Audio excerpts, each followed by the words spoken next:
नमस्कार दोस्तों, स्वागत है आप सभी का अपने YouTube channel perfect study GS में। दोस्तों, हम लोग बिहार दरोगा मेंस का जो प्रैक्टिस सेट कर रहे हैं उसमें आज हम लोग प्रैक्टिस सेट नंबर 8 को करने वाले हैं। इससे पहले दोस्तों हम लोग 7 प्रैक्टिस सेट कर चुके हैं। अगर उसे आपने नहीं देखे हैं तो मेरे प्लेलिस्ट में जाकर उसे देख सकते हैं।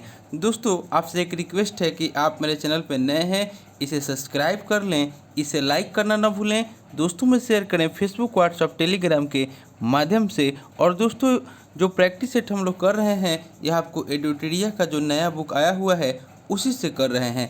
दोस्तों, कोशिश करेंगे कि हम लोग डेली एडुटेरिया का 2 प्रैक्टिस सेट करके हम लोग इसे जल्दी समाप्त कर दें। उसके अलावा हम और भी प्रैक्टिस सेट केबीसी नैनो का है उसको भी हम जल्दी समाप्त करने का कोशिश करेंगे।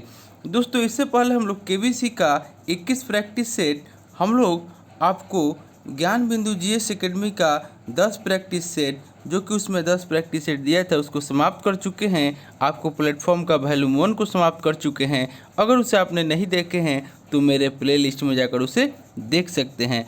और दोस्तों, आप बेल आइकन को दबा दीजिएगा, क्योंकि जो भी मैं वीडियो डालूंगा उसका नोटिफिकेशन आपको पहले प्राप्त होगा।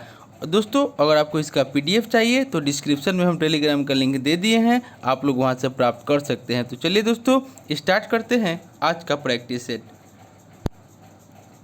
आज का पहला क्वेश्चन आपका हो जाएगा, कह रहा है कि समान वायुदाब वाले स्थानों को जोड़ने वाली रेखा को क्या कहा जाता है। हम 3 सेकंड का समय दे रहे हैं एक क्वेश्चन के लिए, आप लोग कोशिश कीजिए इसे बनाने का। एक का राइट आंसर हो जाएगा ऑप्शन नंबर बी, इसे आइसोबार कहा जाता है। महासागर में समान लवणता वाले स्थानों को मिलाने वाली रेखा आइसोहेलाइन कहलाती है, जो कि महासागर में समान लवणता वाले स्थानों को मिलाने वाली रेखा। उसके बाद समान वायुदाब वाले स्थानों को जोड़ने वाली रेखा आइसोबार, यानी कि जो कि आपको क्वेश्चन में दिया है। उसके बाद समान तापमान वाले स्थानों को मिलाने वाली रेखा आइसोथर्म रेखा। उसके बाद समान धूप अवधि वाले स्थानों को मिलाने वाली रेखा आइसोहेल रेखा, जो कि ऑप्शन डी में दे रहा है। इसका right answer option number B हो जाएगा। क्वेश्चन नंबर 2 में कह रहा है कि विश्व की सबसे बड़े ताजे पानी की झील कौन है। 2 का राइट आंसर हो जाएगा ऑप्शन नंबर सी, यानी कि सुपीरियर झील। सुपीरियर झील जो है विश्व की सबसे बड़ी ताजे पानी की झील है। और विश्व की सबसे बड़ी झील जो है वह आपको कैस्पियन सागर है, जो कि ऑप्शन नंबर ए में दे रहा है।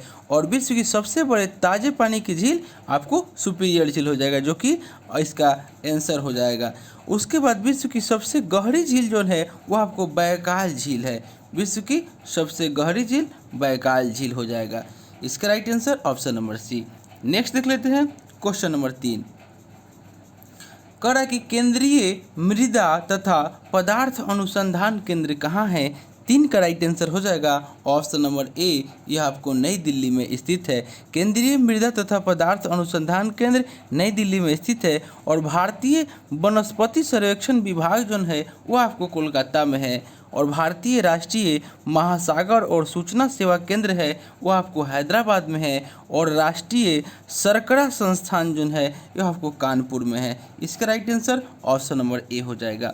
नेक्स्ट देख लेते हैं क्वेश्चन नंबर 4 में कह रहा है कि विश्व वन्य प्राणी दिवस किस तिथि को मनाया जाता है।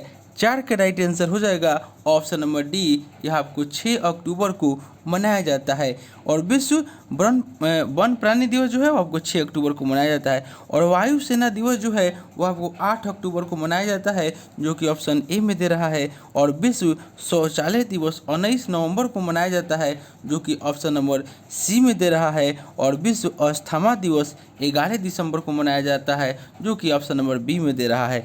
नेक्स्ट हम लोग देख लेते हैं क्वेश्चन नंबर 5। क्वेश्चन नंबर 5 में आपको कह रहा है कि निम्नलिखित में कौन सुमेलित नहीं है, संगठन है और उसका मुख्यालय है।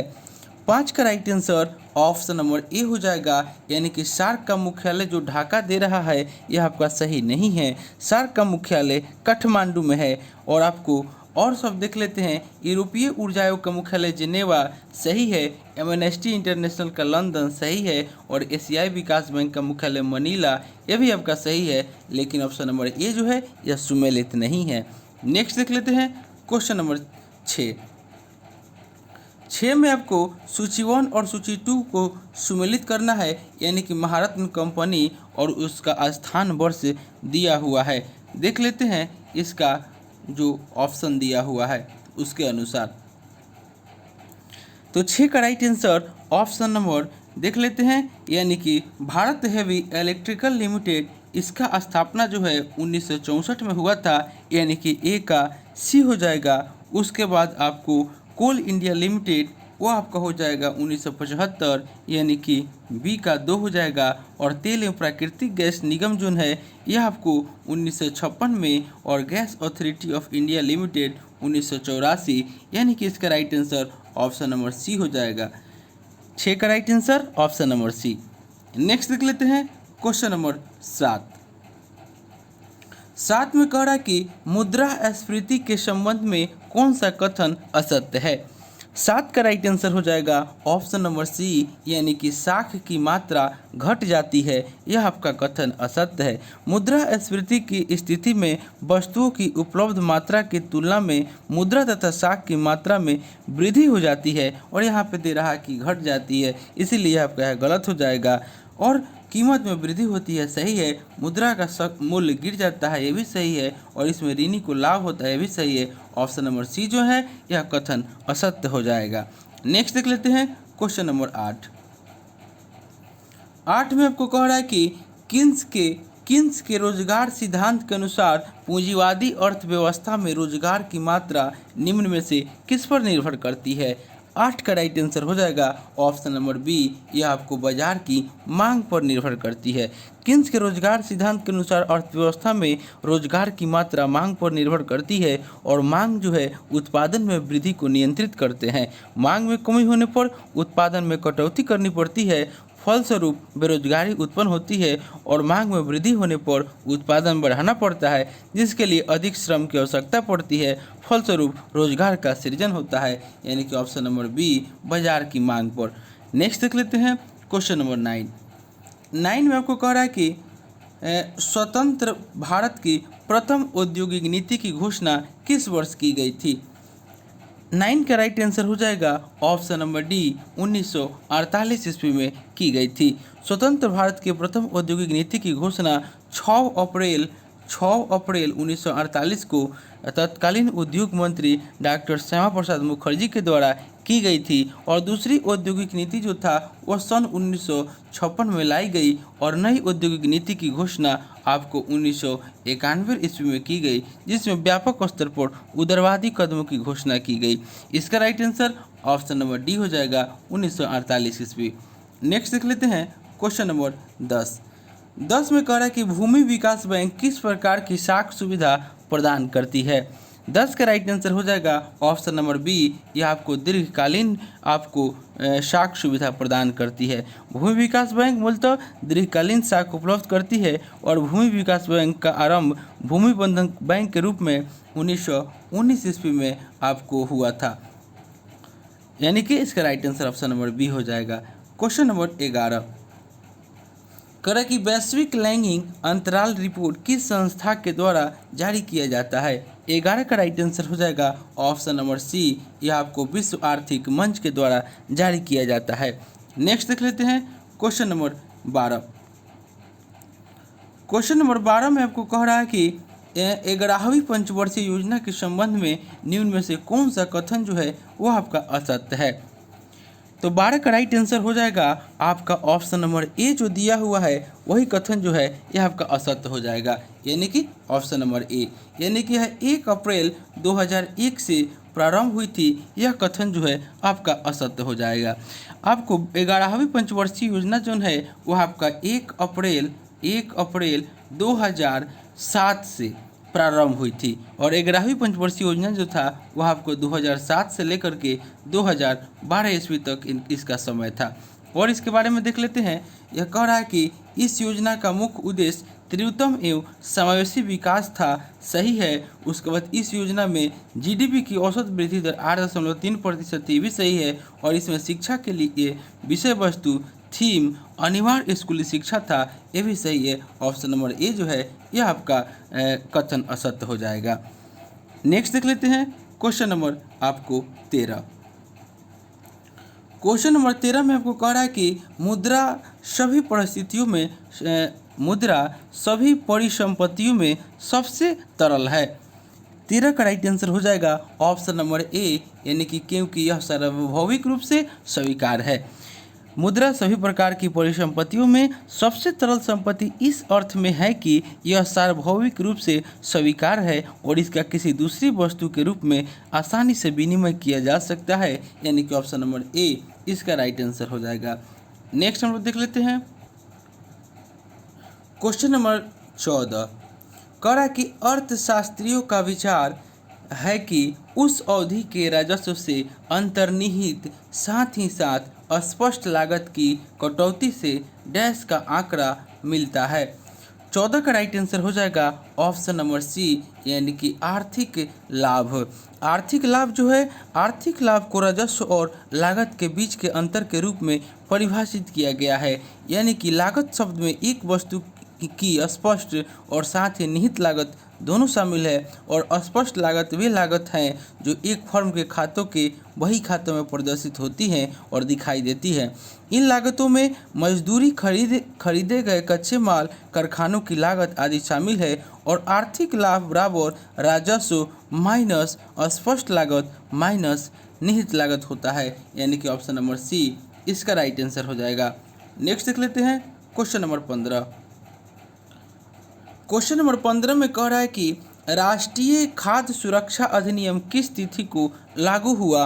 15 का राइट आंसर हो जाएगा ऑप्शन नंबर सी, यह आपको 10 सितंबर 2013 को लागू हुआ था, और इसका मुख्य उद्देश्य लोगों को पर्याप्त मात्रा में गुणवत्तापूर्ण खाद्यान्न को उचित मूल्य पर आपूर्ति के द्वारा खाद्य तथा पोषक सुरक्षा मुहैया कराना था।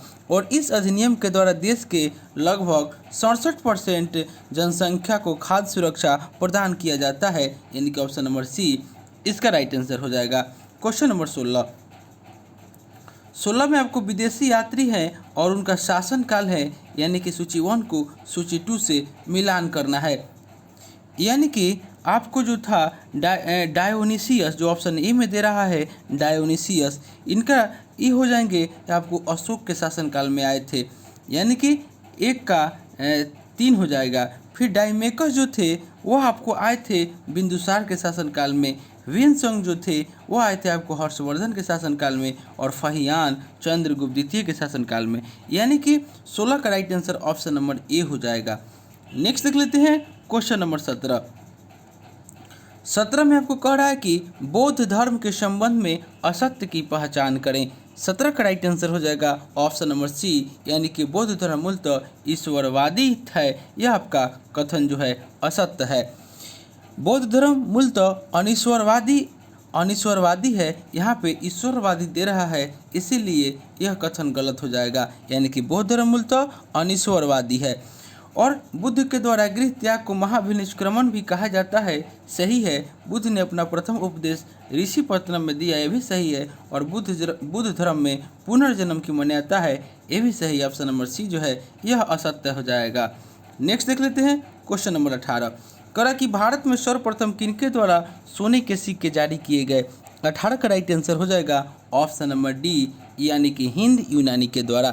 भारत में सबसे पहले हिंद यूनानियों ने ही सोने के सिक्के जारी किए, और हिंद यूनानी भारत के पहले शासक हुए जिनके जारी किए गए सिक्कों के बारे में निश्चित रूप से कहा जा सकता है कि सिक्के किन किन राजाओं के हैं, यानी कि ऑप्शन नंबर डी इसका राइट आंसर हो जाएगा। क्वेश्चन नंबर 19 में आपको कह रहा है कि अलाउद्दीन के बारे में असत्य कथन की पहचान करें। 19 का राइट आंसर हो जाएगा ऑप्शन नंबर डी, यानी कि आपको दे रहा है कि मुहतसिब एक राजस्व अधिकारी था, यह आपका असत्य कथन हो जाएगा। मुहतसिब एवं नाजिर मूल्य नियंत्रण से संबंधित अधिकारी थे, यह आपको मूल्य नियंत्रण से संबंधित अधिकारी थे, इसलिए इसका right answer option number D हो जाएगा। अलाउद्दीन देवी अधिकार के सिद्धांत में विश्वास करता था, सही है। इसके समय में भू राजस्व की दर उपज का 1/2 भाग थी, यह भी सही है। और अलाउद्दीन खिलजी की मृत्यु 5 जनवरी 1316 ईस्वी को हुई थी, ये भी आपका सही है। ऑप्शन नंबर डी जो है यह आपका कथन असत्य हो जाएगा। नेक्स्ट देख लेते हैं क्वेश्चन नंबर 20 कह रहा है कि निम्नलिखित में से कौन एक कर प्रणाली मुगल काल में प्रचलित नहीं थी? 20 का राइट आंसर हो जाएगा ऑप्शन नंबर ए यानी कि मिल्क। मुगल काल के अनुदान में दी गई लगानहीन भूमि को सैरुगल या मदद ए मास या मिल्क कहा जाता था और जली, दहसाला, जब्ती और नस्क प्रणाली मुगलकालीन कर प्रणाली है, इसलिए इसका राइट आंसर ऑप्शन नंबर ए हो जाएगा। नेक्स्ट देख लेते हैं क्वेश्चन नंबर 21 में कह रहा है कि निम्नलिखित में से भक्ति आंदोलन से जुड़े किस संत का जन्म उत्तर प्रदेश में नहीं हुआ था? 21 का राइट आंसर हो जाएगा ऑप्शन नंबर सी यानी कि चैतन्य स्वामी। चैतन्य स्वामी का जन्म बंगाल के मायापुर गांव में हुआ था और बाकी सभी का जन्म उत्तर प्रदेश में हुआ था, इसलिए इसका right answer option number C हो जाएगा। नेक्स्ट देख लेते हैं क्वेश्चन नंबर 22 कह रहा है कि नादिर शाह के दिल्ली पर आक्रमण के समय दिल्ली का शासक कौन था? 22 का राइट आंसर हो जाएगा ऑप्शन नंबर बी यानी कि मोहम्मद शाह। ईरान के सम्राट नादिर शाह ने 1739 ईस्वी में दिल्ली पर आक्रमण किया। उस समय दिल्ली का शासक मोहम्मद शाह था। नादिर शाह को ईरान का नेपोलियन कहा जाता है, ऑप्शन नंबर बी इसका राइट आंसर हो जाएगा। नेक्स्ट देख लेते हैं क्वेश्चन नंबर 23 में कह रहा है कि निम्नलिखित में से कौन भारत में व्यापकत सिद्धांत को लागू करने के कारण अधिक याद किया जाता है? 23 का राइट आंसर हो जाएगा ऑप्शन नंबर बी यानी कि डलहौजी। लॉर्ड डलहौजी इनका समय था 1848 से 1856 ईस्वी तक भारत का गवर्नर जनरल था और डलहौजी ने अपने शासनकाल में व्यापकत सिद्धांत को लागू किया था और इस नीति के तहत सर्वप्रथम 1848 में आपको अंग्रेजी राज में सतारा को मिलाया, 1856 में अवध को कुशासन का आरोप लगा करके अंग्रेजी राज में मिलाया। उस समय दिल्ली के शासक वाजिद अली शाह था, ऑप्शन नंबर बी इसका राइट आंसर हो जाएगा। क्वेश्चन नंबर 24 में आपको सूची 1 को सूची 2 से मिलान करना है। संस्था है और गवर्नर जनरल है। देख लेते हैं, इसको थोड़ा सा छोटा कर देते हैं। आपको स्वराज पार्टी की स्थापना हुआ था लॉर्ड रीडिंग के समय में, यानी कि 1 का 3 हो जाएगा। उसके बाद कांग्रेस का विभाजन जो हुआ था 1907 में, यह आपका लॉर्ड मिंटो द्वितीय के समय में हुआ था, यानी कि बी का 4 हो जाएगा।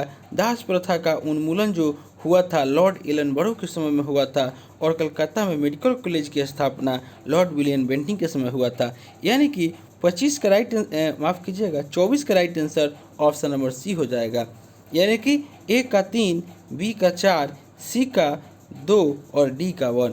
नेक्स्ट देख लेते हैं क्वेश्चन नंबर 25 में आपको कह रहा है कि निम्नलिखित में से किस संगठन के द्वारा प्रकाशित अखबार के प्रथम पृष्ठ पर अंग्रेजी राज का कच्चा चिट्ठा वाक्य अंकित होता था? 25 का राइट आंसर हो जाएगा ऑप्शन नंबर सी, यानी कि गदर पार्टी। गदर पार्टी के अखबार गदर के प्रथम पृष्ठ पर अंग्रेजी राज का कच्चा चिट्ठा वाक्य अंकित था और गदर पार्टी की स्थापना 1 नवंबर 1913 ईस्वी को लाला हरदयाल के नेतृत्व में सैन फ्रांसिस्को में हुई थी और सोहन सिंह भखना इसके प्रथम अध्यक्ष थे। ऑप्शन नंबर सी इसका राइट आंसर हो जाएगा। नेक्स्ट देख लेते हैं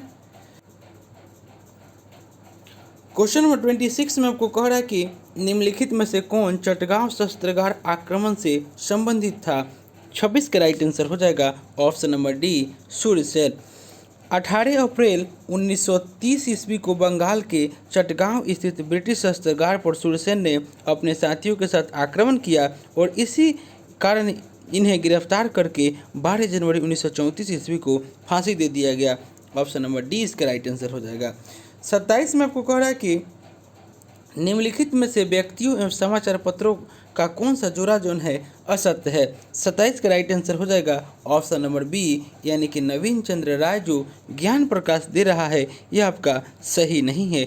नवीन चंद्र राय ने ज्ञान प्रदायिनी नामक समाचार पत्र का संपादन एवं प्रकाशन किया था और वीर राघवाचारी द हिंदू सही है, रामानंद चटर्जी मॉडर्न रिव्यू सही है और बाल गंगाधर तिलक केसरी सही है। ऑप्शन नंबर बी जो है यह आपका असत्य हो जाएगा। नेक्स्ट देख लेते हैं क्वेश्चन नंबर 28। करा कि महात्मा गांधी ने करो या मरो का नारा किस आंदोलन के समय दिया था? 1928 का राइट आंसर हो जाएगा ऑप्शन नंबर सी। यह आपको भारत छोड़ो आंदोलन के समय दिया था। महात्मा गांधी ने भारत छोड़ो आंदोलन के दौरान करो या मरो का नारा दिया और कांग्रेस ने 8 अगस्त 1942 ईस्वी को मुंबई में भारत छोड़ो प्रस्ताव को स्वीकार किया और 9 अगस्त 1942 को भारत छोड़ो आंदोलन आरंभ हुआ, यानी कि ऑप्शन नंबर सी इसका राइट आंसर हो जाएगा। क्वेश्चन नंबर 29 कह रहे कि गुजरात के बारदोली में 1928 ईस्वी में बारदोली सत्याग्रह का आयोजन क्यों किया गया था। 29 का राइट आंसर हो जाएगा ऑप्शन नंबर ए, यानी कि सरकार के द्वारा कर में वृद्धि के कारण। 1928 में गुजरात बारदोली में किसानों ने सरकार के द्वारा कर बढ़ाए जाने के कारण वल्लभ भाई पटेल के नेतृत्व में सत्याग्रह किया था और बारदोली सत्याग्रह आंदोलन सफल होने के बाद वहां की महिलाओं ने पटेल को सरदार की उपाधि प्रदान की, यानी कि ऑप्शन नंबर ए इसका राइट आंसर हो जाएगा। क्वेश्चन नंबर 30 कहा कि सविनय अवज्ञा आंदोलन के दौरान गांधी जी ने नमक कानून को कहाँ भंग किया था। 30 का राइट आंसर हो जाएगा ऑप्शन नंबर डी, दांडी में। सविनय अवज्ञा आंदोलन के दौरान गांधी जी ने दांडी में नमक कानून भंग किया था और 12 मार्च 1930 ईस्वी को गांधी जी अपने 78 समर्थकों के साथ अहमदाबाद के साबरमती आश्रम से 385 किलोमीटर दूर दांडी हेतु प्रस्थान किया, यानी कि वो आपको कहाँ से किए थे, तो साबरमती आश्रम से किए थे और 385 किलोमीटर दूर दांडी हेतु प्रस्थान किए थे। और 24 दिन के बाद 6 अप्रैल 1930 ईस्वी को दांडी पहुंचकर गांधी जी ने समुद्र तट पर नमक कानून को भंग किया था। यहाँ पे अगर भंग दे तभी आप लोग इसे दांडी आंसर मारिएगा, यानी कि दांडी हो जाएगा इसका right answer option number D. Next देख लेते हैं क्वेश्चन नंबर 31 कह रहा है कि मेघालय का पठार संरचनात्मक दृष्टि से किसके समान है। 31 का राइट आंसर हो जाएगा ऑप्शन नंबर सी, यह आपको प्रायद्वीपीय पठार के समान है, ऑप्शन नंबर सी। नेक्स्ट देख लेते हैं क्वेश्चन नंबर 32 कह रहा है कि विश्व की सर्वाधिक तीव्र ढाल वाली चोटी है। 32 का राइट आंसर हो जाएगा ऑप्शन नंबर ए, यानी कि राकापोसी। विश्व की सर्वाधिक तीव्र ढाल वाली चोटी राकापोसी है जो लद्दाख श्रेणी में स्थित है, ऑप्शन नंबर ए इसका राइट आंसर हो जाएगा। क्वेश्चन नंबर 33 में कह रहा है कि निम्न में कौन सा कथन असत्य है। 33 का राइट आंसर हो जाएगा ऑप्शन नंबर डी, यानी कि नीलगिरी की पहाड़ियों पर साल वृक्षों की बहुलता देखने को मिलती है। यह आपका कथन जो है वह आपको असत्य है, यानी कि आपको दक्षिण भारत में नीलगिरी, अन्नामलाई और पालेनी पहाड़ियों पर शीतोष्णकटिबंधीय वनस्पति पाई जाती है और यहाँ पर तेल एवं औषधि दृष्टि के उपयोगी वृक्षों की बहुलता पाई जाती है और यहाँ के मुख्य वृक्षों में मैग्नोलिया, लारेल, यूकेलिप्टस, सिनकोना और बैटल आदि पाए जाते हैं और यहाँ साल वृक्ष प्रायः नहीं पाए जाते। इसका right answer option number D हो जाएगा, जो कि साल वृक्षों की बहुलता देखने को मिलती है, यह दे रहा है ऑप्शन नंबर डी। नेक्स्ट देख लेते हैं क्वेश्चन नंबर आपको 34 में आपको सूची 1 को सूची 2 से, यानी कि राष्ट्रीय उद्यान है और राज्य दे रहा है। थोड़ा सा हम छोटा इसको कर देते हैं, राष्ट्रीय अभ्यारण्य और उद्यान या राज्य दे रहा है। 34 का देख लेते हैं, यानी कि आपको दुधवा राष्ट्रीय उद्यान जो है वह आपको उत्तर प्रदेश में है, यानी कि 1 का 4। घाना पक्षी विहार जो है वह आपको राजस्थान में है। उसके बाद दच्छीगाम राष्ट्रीय अभ्यारण्य जो है जम्मू कश्मीर में और नागलहोड राष्ट्रीय उद्यान कर्नाटक में है, यानी कि 34 का right answer option number B हो जाएगा, यानी कि 1 का 4, बी का 1, सी का 3 और डी का 2 हो जाएगा। नेक्स्ट देख लेते हैं क्वेश्चन नंबर 35 कह कि कांसावती परियोजना किस राज्य में स्थित है। 35 का राइट आंसर हो जाएगा ऑप्शन नंबर सी, यह आपको पश्चिम बंगाल राज्य में स्थित है। कांसावती परियोजना फरक्का परियोजना पश्चिम बंगाल में स्थित है, ऑप्शन नंबर सी। नेक्स्ट देख लेते हैं क्वेश्चन नंबर 36 कह कि डल्ली तथा राजहरा किस खनिज की महत्वपूर्ण खदानें हैं। 36 का राइट आंसर हो जाएगा ऑप्शन नंबर बी, यह आपको लौह अयस्क की प्रमुख खदानें हैं। छत्तीसगढ़ स्थित बैलाडीला, डल्ली तथा राजहंस की खदानें लौह अयस्क की प्रमुख खदान हैं, ऑप्शन नंबर बी इसका राइट आंसर हो जाएगा।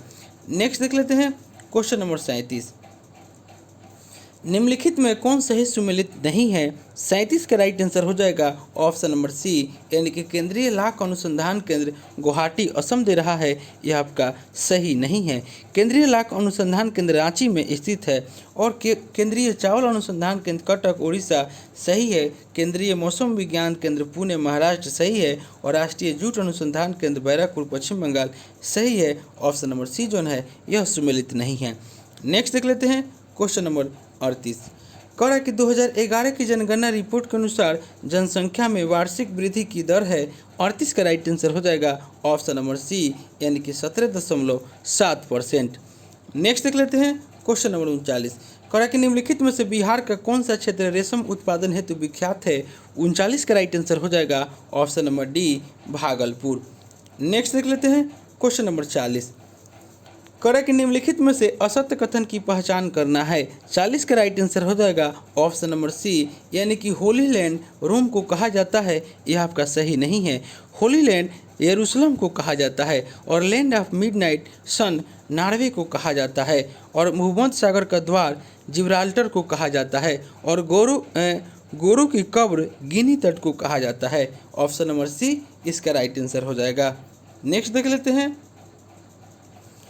क्वेश्चन नंबर 41 में सूची 1 और सूची 2 को मिलान करना है, यानी कि विज्ञान की शाखा दिया हुआ है और उसका अध्ययन संबंधित अध्ययन है। देख लेते हैं इसका राइट आंसर।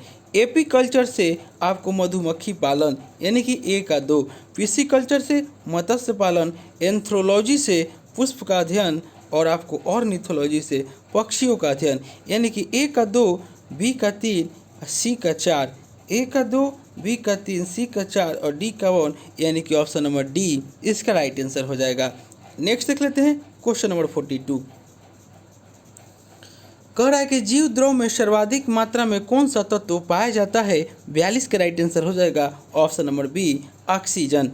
जीव द्रव एक तरल गाढ़ा रंगहीन लसलसा वजन युक्त पदार्थ होता है। जीव द्रव में सर्वाधिक 76% जो है ऑक्सीजन, 10.5% कार्बन, 10% हाइड्रोजन, 2.5% नाइट्रोजन पाया जाता है और जीव द्रव का लगभग 80% भाग जो है जल होता है। जीव द्रव का नामकरण पुरकिंजे ने 1839 ईस्वी में आपको किया था। इसका right answer option number B हो जाएगा। नेक्स्ट देख लेते हैं क्वेश्चन नंबर 43। कह कि निम्नलिखित में से कौन सा वैज्ञानिक जैविक उद्विकास के सिद्धांत से नहीं जुड़ा है? 43 का राइट आंसर हो जाएगा ऑप्शन नंबर ए, यानी कि Gregor Mendel. John Gregory Mendel इनका पूरा नाम है। जॉन ग्रेगरी मेंडल जैविक उद्विकास के सिद्धांत से नहीं जुड़े हैं। इन्होंने आनुवंशिकता के नियमों का प्रतिपादन किया है, यानी कि ऑप्शन नंबर ए इसका राइट आंसर हो जाएगा। Question number 44। कह रहा है कि लाइकेन के संबंध में कौन सा कथन असत्य है? 44 का राइट आंसर हो जाएगा ऑप्शन नंबर सी, यानी कि प्रयोगशाला में प्रयुक्त लिटमस पेपर लोबोरिया नामक लाइकेन से प्राप्त किया जाता है, यह कथन आपको असत्य हो जाएगा। प्रयोगशाला में होने वाला लिटमस पेपर रोसेला नामक लाइकेन से प्राप्त किया जाता है, यह आपका सही हो जाएगा। रोसेला से, यानी कि लोबोरिया जो दे रहा है गलत है, लोसेरा हो जाएगा। ऑप्शन नंबर सी इसका राइट आंसर हो जाएगा। नेक्स्ट देख लेते हैं क्वेश्चन नंबर 45 में आपको कह रहा है कि पुष्प में नर जनन अंग कौन होता है? 45 का राइट आंसर हो जाएगा ऑप्शन नंबर डी, यानी कि पुमंग। पुष्प में पुमंग जो है वह नर जनन अंग होता है और जायंग पुष्प में मादा जनन अंग होता है। नेक्स्ट देख लेते हैं क्वेश्चन नंबर 46 में आपको कह रहा है कि निम्नलिखित में से किस रक्त वर्ग में कोई एंटीजन नहीं पाया जाता है? 46 का राइट आंसर हो जाएगा ऑप्शन नंबर बी, यानी कि रक्त वर्ग ओ में। रक्त वर्ग ओ में कोई एंटीजन नहीं पाया जाता है और रक्त वर्ग ए में एंटीजन ए, रक्त वर्ग बी में एंटीजन बी और रक्त वर्ग ए बी में एंटीजन ए एवं बी दोनों पाए जाते हैं। और रक्त वर्ग की खोज सन आपको 1900 ईस्वी में कार्ल लैंडस्टीनर के द्वारा किया गया था, यानी कि ऑप्शन नंबर बी इसका राइट आंसर हो जाएगा। नेक्स्ट क्वेश्चन नंबर 47 में आपको कह रहा है कि मस्तिष्क का कौन सा भाग शरीर का संतुलन बनाए रखता है? 47 का राइट आंसर हो जाएगा ऑप्शन नंबर ए, यानी कि सेरिबेलम। पश्च मस्तिष्क में पाया जाने वाला सेरिबेलम शरीर का संतुलन बनाए रखता है। नेक्स्ट देख लेते हैं क्वेश्चन नंबर 48। 48 में आपको कह रहा है कि जलीय फर्न जिसे जैव उर्वरक के रूप में प्रयुक्त किया जाता है वह है। 48 का राइट आंसर हो जाएगा ऑप्शन नंबर बी यानी कि एजोला। एजोला एक तैरती हुई जलीय फर्न है जो शैवालों से मिलती जुलती है और यह एक जैव उर्वरक है जो धान की उपज बढ़ाती है। ऑप्शन नंबर बी इसका राइट आंसर हो जाएगा। Question number 49। क्वेश्चन नंबर 49 में आपको कह रहा है कि विटामिन ई का रासायनिक नाम क्या होता है। 49 का राइट आंसर हो जाएगा ऑप्शन नंबर डी यानी कि टोकोफेराल। टोकोफेराल जो है वह विटामिन ई का रासायनिक नाम है यानी कि ऑप्शन नंबर डी इसका राइट आंसर हो जाएगा। रेटिनॉल जो है विटामिन ई का रासायनिक नाम है एस्कॉर्बिक एसिड। विटामिन सी का रासायनिक नाम है और कैल्सीफेरॉल जो है विटामिन डी का रासायनिक नाम है। नेक्स्ट देख लेते हैं क्वेश्चन नंबर 50। करा कि निम्नलिखित में कौन बकरी की नस्ल नहीं है। 50 का राइट आंसर हो जाएगा ऑप्शन नंबर डी यानी कि गुरेज। गुरेज जो है यह आपको बकरी की नस्ल नहीं है। गुरेज, करना, भादरवार, भाकरवार, लोही ये सभी आपको भेड़ की प्रमुख नस्लें हैं यानी कि ऑप्शन नंबर डी इसका राइट आंसर हो जाएगा। क्वेश्चन नंबर 51 में कह रहा है कि निम्नलिखित में से किस ग्रह पर अति शीतल मीथेन गैस का बादल पाया जाता है। 51 का राइट आंसर हो जाएगा ऑप्शन नंबर, अच्छा एक मिनट, आप लोग को बकरी का भेड़ का ही नस्ल हो जाएगा आपको जो ऑप्शन नंबर सी में दे रहा है। डी में गुरेज जो है ये सब आपको हो जाएगा भेड़ का नस्ल यानी कि गुरेज, करना, भादरवाह, भाकरवार, लोही ये सभी भेड़ की नस्ल हो जाएंगे। जबकि बकरी की नस्ल जो है वो आपका ऑप्शन नंबर ए में दे रहा है बीटल, ब्लैक बंगाल, पश्मीना, उसके बाद बर्बरी, जमुनापारी, उसके बाद अंगोरा, सुरती सभी बकरी की प्रमुख नस्ल हो जाएंगे। इसका right answer option number D हो जाएगा। 51 में आपको कह रहा है कि निम्नलिखित में से किस ग्रह पर अति शीतल मीथेन गैस का बादल पाया जाता है। 51 का राइट आंसर हो जाएगा option number C Varun. Varun ग्रह पर अति शीतल मीथेन गैस का बादल पाया जाता है ऑप्शन नंबर सी इसका राइट आंसर हो जाएगा। 52 में आपको कह रहा है कि दूरी मापने की सबसे बड़ी इकाई क्या है। 52 का राइट आंसर हो जाएगा ऑप्शन नंबर बी यानी कि पारसेक। दूरी मापने की सबसे बड़ी इकाई पारसेक है और प्रकाश वर्ष भी दूरी मापने की इकाई है यानी कि ऑप्शन नंबर बी इसका राइट आंसर हो जाएगा। नेक्स्ट देख लेते हैं क्वेश्चन नंबर आपको 53 में कह रहा है कि जब ध्वनि एक माध्यम से दूसरे माध्यम में प्रवेश करती है तो किस पर कोई प्रभाव नहीं पड़ता है। 53 का राइट आंसर हो जाएगा ऑप्शन नंबर बी यानी कि आवृत्ति पर कोई प्रभाव नहीं पड़ता है। नेक्स्ट देख लेते हैं क्वेश्चन नंबर 54। कह रहा है कि निम्नलिखित में से कौन दूरदृष्टि का एक कारण नहीं है। 54 का राइट आंसर हो जाएगा ऑप्शन नंबर बी यानी कि आँख की सामंजस्य क्षमता घट जाती है, यह आपका दूरदृष्टि का एक कारण नहीं है। 54 का right answer option number B हो जाएगा। नेक्स्ट देख लेते हैं क्वेश्चन नंबर 55। कह रहा है कि डायोड वाल्व में प्रयुक्त तंतु किस धातु का बना होता है। 55 का राइट आंसर हो जाएगा ऑप्शन नंबर ए, यह आपको टंगस्टन का बना होता है और इस पर बेरियम ऑक्साइड का लेप होता है और डायोड बल्ब का आविष्कार 1904 ईस्वी में फ्लेमिंग ने किया था। ऑप्शन नंबर ए इसका राइट आंसर हो जाएगा। Question number 56। कह रहा है कि नॉन स्टिक बर्तनों के अंदरूनी भागों पर किसकी परत चढ़ी होती है। 56 का राइट आंसर हो जाएगा ऑप्शन नंबर बी, टेफ्लॉन की परत चढ़ी होती है। नेक्स्ट देख लेते हैं क्वेश्चन नंबर 57। कह रहा है कि यूरिया नामक उर्वरक में नाइट्रोजन की प्रतिशत मात्रा कितनी होती है। 57 का राइट आंसर हो जाएगा ऑप्शन नंबर सी, 46% होती है। नेक्स्ट देख लेते हैं क्वेश्चन नंबर 58। कह रहा है कि निम्नलिखित में से कौन सा जोड़ा सुमेलित नहीं है, धातु है और अयस्क है। 58 का राइट आंसर हो जाएगा ऑप्शन नंबर सी, कोबाल्ट जो क्रोमाइट जो दे रहा है यह आपका सम्मिलित नहीं है। कोबाल्ट धातु का अयस्क स्मेल टाइट है। कोबाल्ट धातु का अयस्क जो है वह आपको स्मेल टाइट है, जबकि आपको क्रोमाइट जो है यह आपको क्रोमियम धातु का अयस्क है और मिलेराइट निकिल का अयस्क है।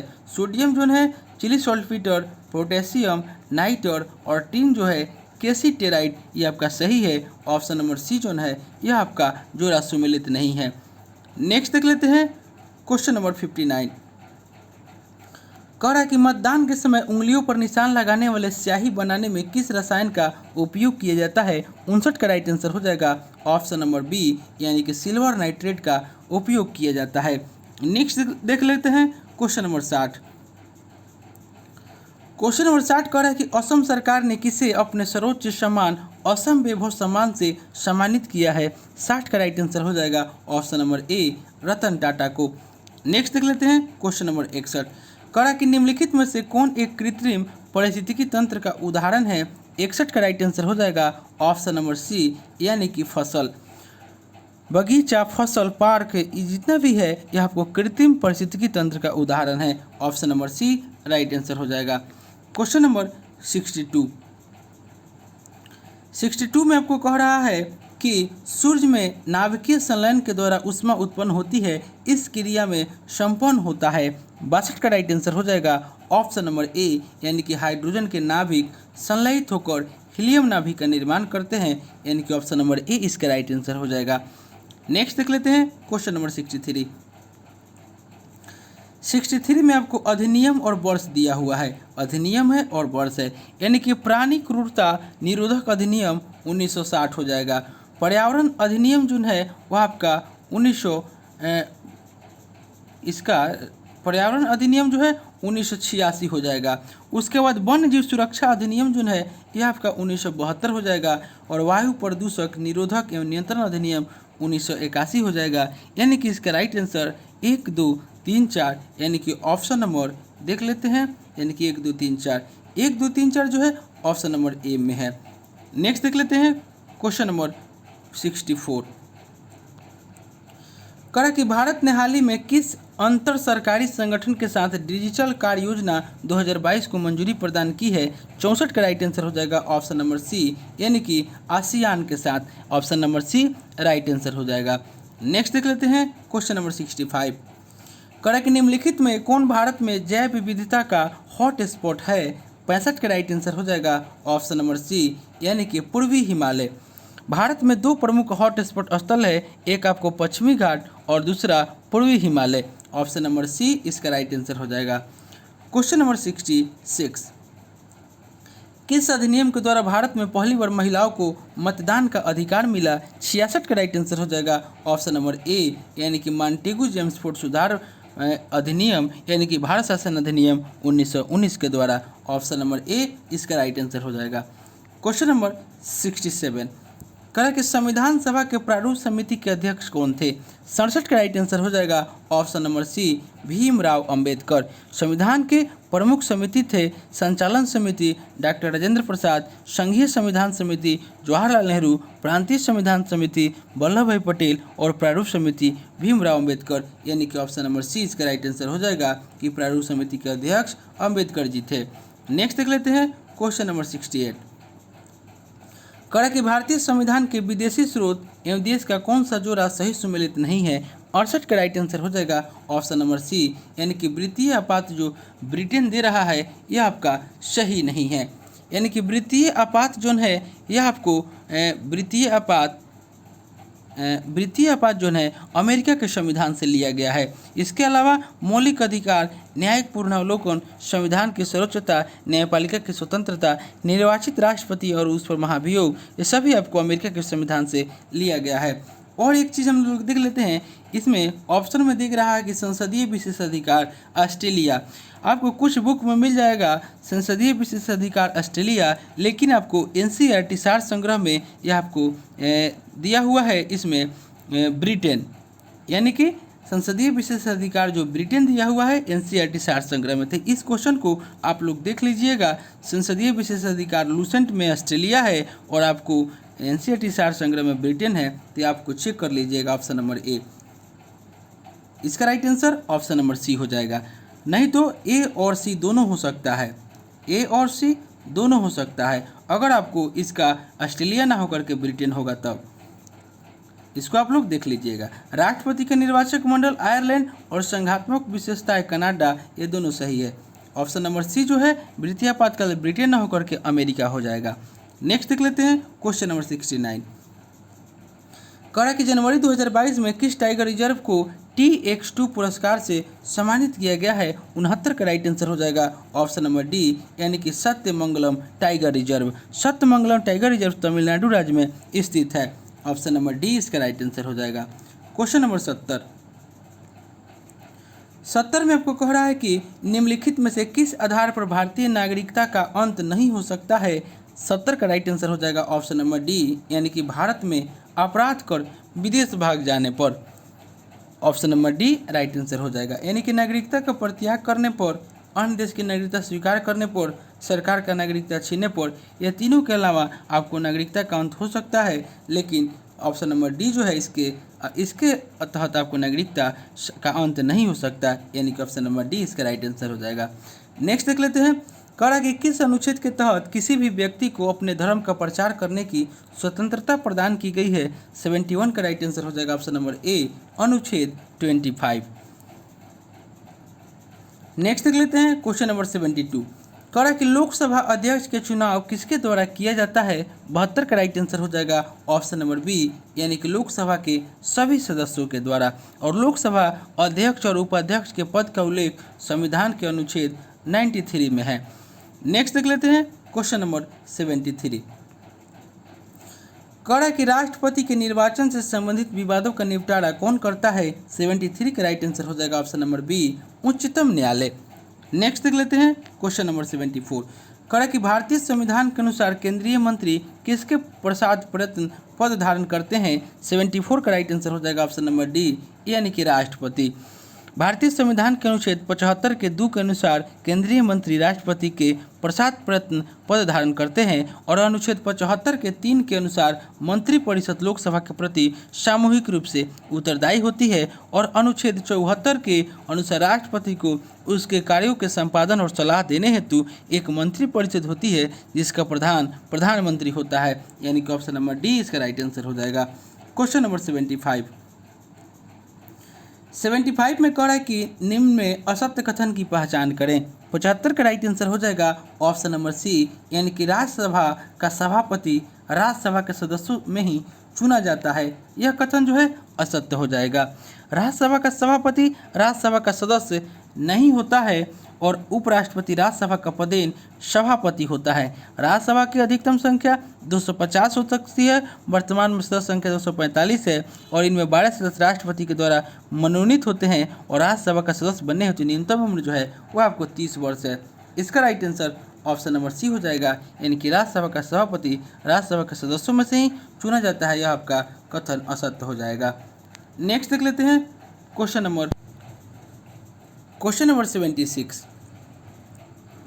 76 में कह रहा है कि लोकसभा अध्यक्ष को हटाया जा सकता है। 76 के राइट आंसर हो जाएगा ऑप्शन नंबर डी, यानी कि लोकसभा के द्वारा। लोकसभा अध्यक्ष को हटाने की शक्ति लोकसभा के पास है और 14 दिन पूर्व सूचना देकर लोकसभा के तत्कालीन समस्त सदस्यों के बहुमत से पारित संकल्प के द्वारा अध्यक्ष तथा उपाध्यक्ष को हटाया जा सकता है, यानी कि ऑप्शन नंबर डी इसका राइट आंसर हो जाएगा। नेक्स्ट क्वेश्चन नंबर 77 में आपको कह रहा है कि सर्वोच्च न्यायालय का मुख्य न्यायाधीश किसकी अनुमति से सर्वोच्च न्यायालय की बैठक दिल्ली के बाहर बुला सकता है? 77 का राइट आंसर हो जाएगा ऑप्शन नंबर बी, यानी कि राष्ट्रपति। मुख्य न्यायाधीश राष्ट्रपति की पूर्व स्वीकृति लेकर दिल्ली के अतिरिक्त अन्य किसी स्थान पर सर्वोच्च न्यायालय की बैठक बुला सकता है। नेक्स्ट देख लेते हैं क्वेश्चन नंबर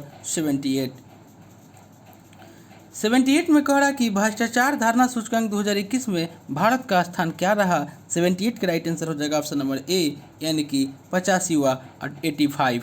ऑप्शन नंबर ए राइट आंसर हो जाएगा। 79 कह रहा कि पंचायत चुनाव लड़ने हेतु न्यूनतम उम्र सीमा कितनी है? 79 का राइट आंसर हो जाएगा ऑप्शन नंबर बी, यानी कि 21 वर्ष।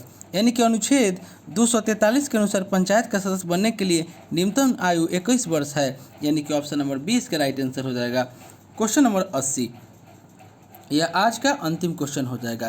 कह रहा है कि किस संविधान संशोधन के द्वारा सिक्किम को भारत का 22वां राज्य बनाया गया?